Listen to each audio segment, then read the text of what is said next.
Preparen el camino del Señor, allanen sus senderos, todos verán la salvación de Dios. El Señor esté con ustedes. Lectura del Santo Evangelio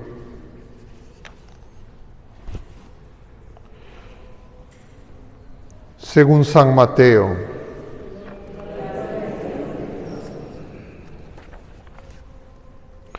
Cuando bajaban de la montaña, los discípulos preguntaron a Jesús: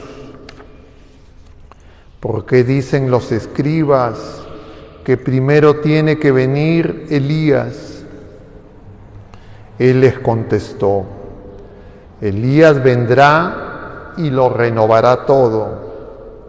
Pero les digo que Elías ya ha venido y no lo reconocieron, sino que hicieron con él cuanto quisieron. Así también el Hijo del Hombre va a padecer a manos de ellos. Entonces entendieron los discípulos que se refería a Juan el Bautista. Palabra del Señor.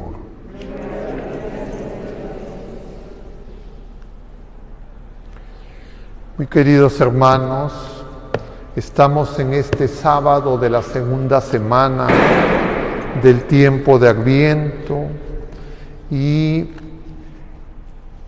aparecen ya en la primera lectura otros profetas distintos a Isaías que hemos leído desde el inicio del Adviento. No significa que Isaías va a desaparecer. Seguiremos contemplando algunos pasajes de Isaías, pero van a aparecer algunos otros profetas.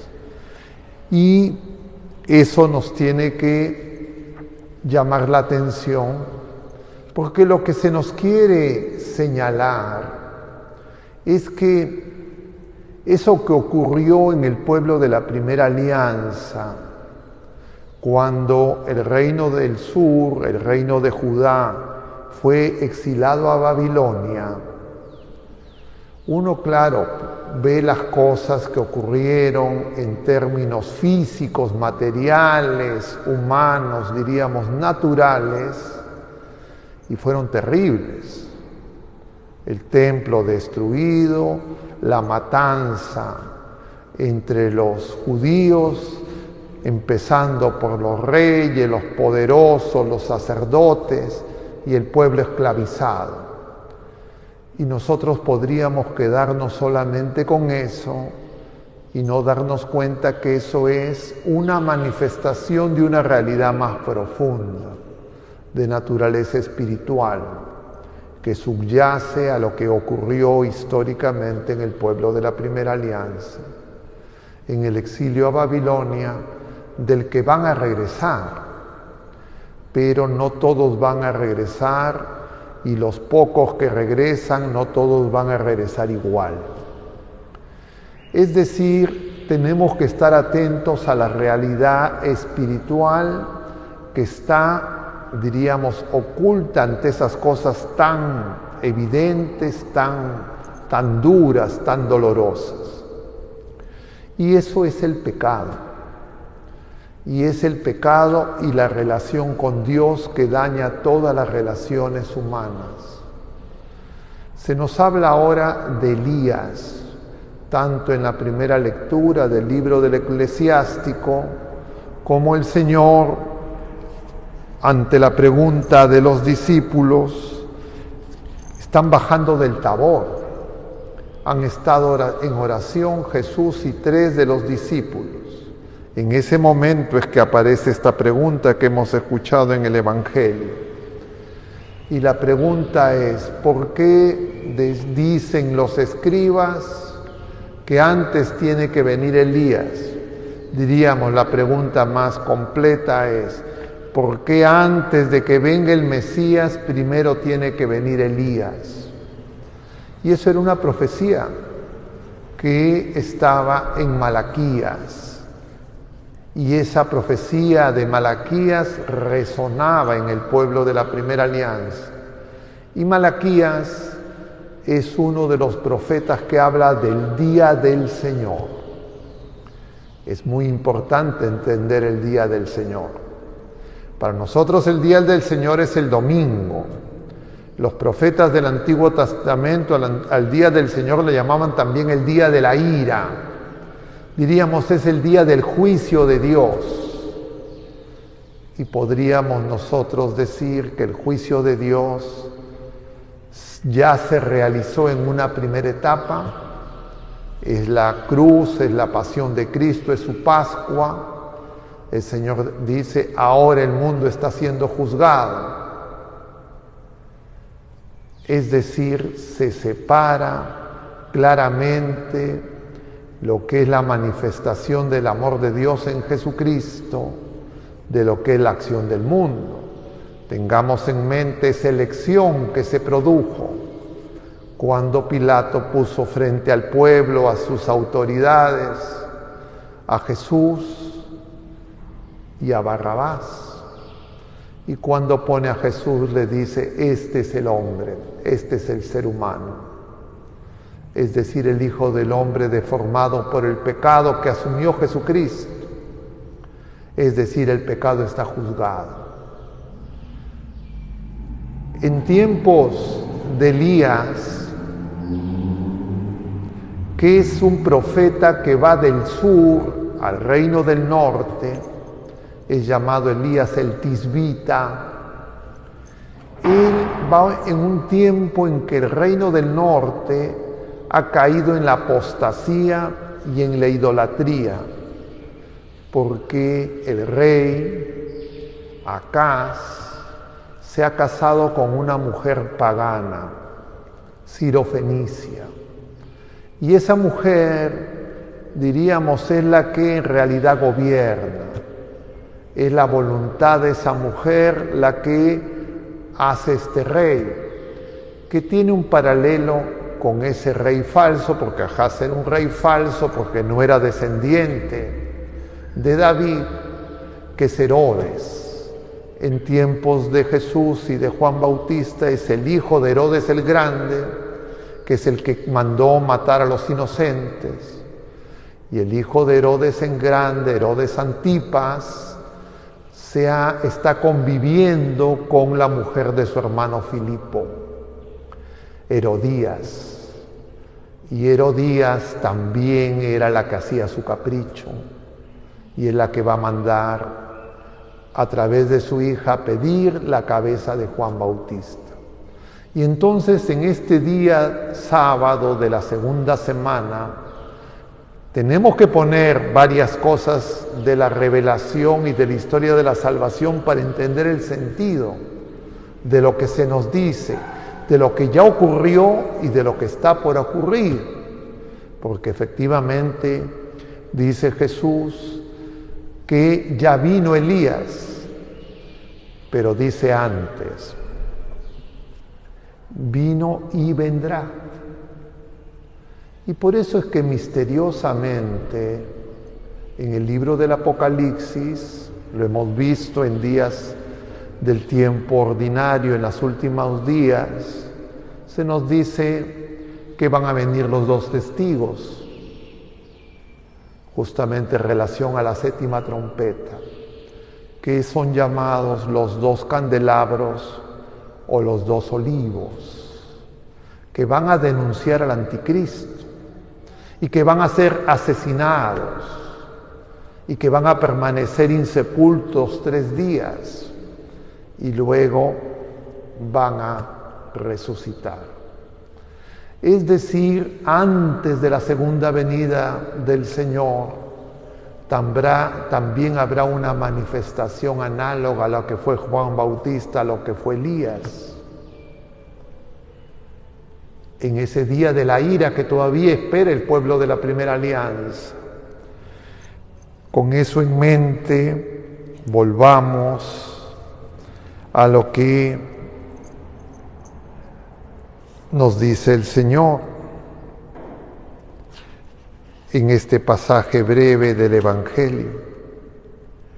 Porque en tiempos de Juan Bautista y en tiempos de Elías, lo que tiene que acontecer es reconciliar a los padres con los hijos y a los hijos con los padres.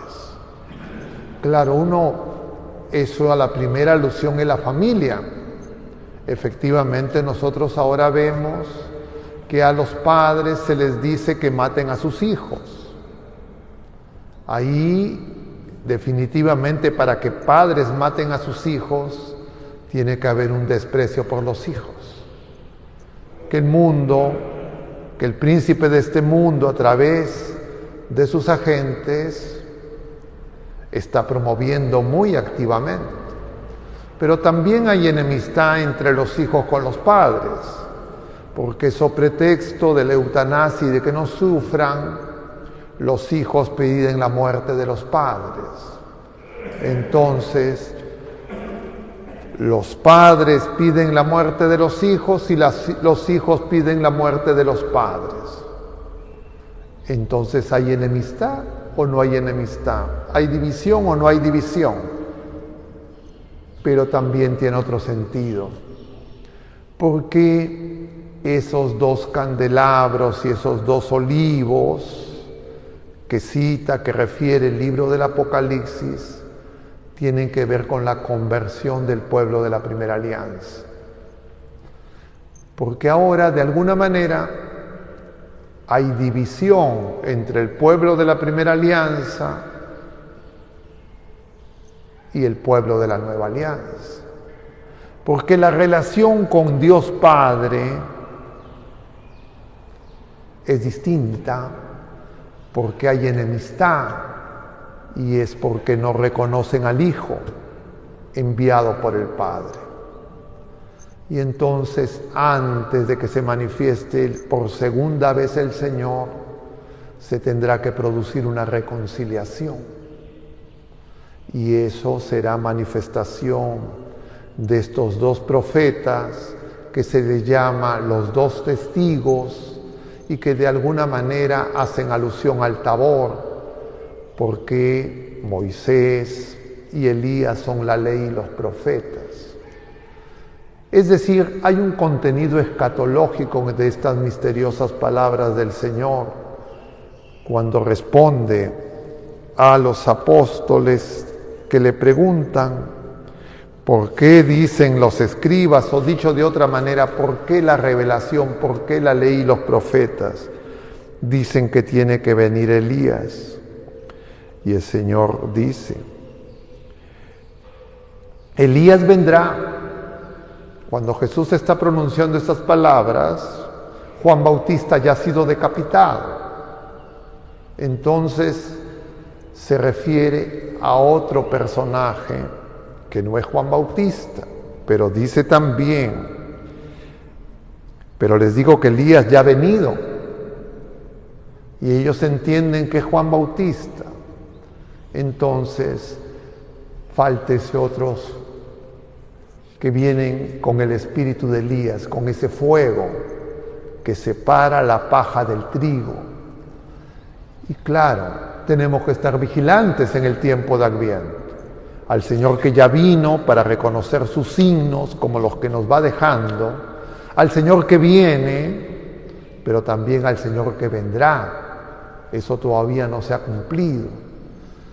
Y de alguna manera este día y los días siguientes en que vamos a ver algunos pasajes de otros libros, no de Isaías, es para que nosotros no olvidemos, antes de entrar en la segunda parte del Adviento, el sentido escatológico del Adviento, que es preparación para la venida gloriosa del Señor, porque si no fácilmente podemos confundirnos.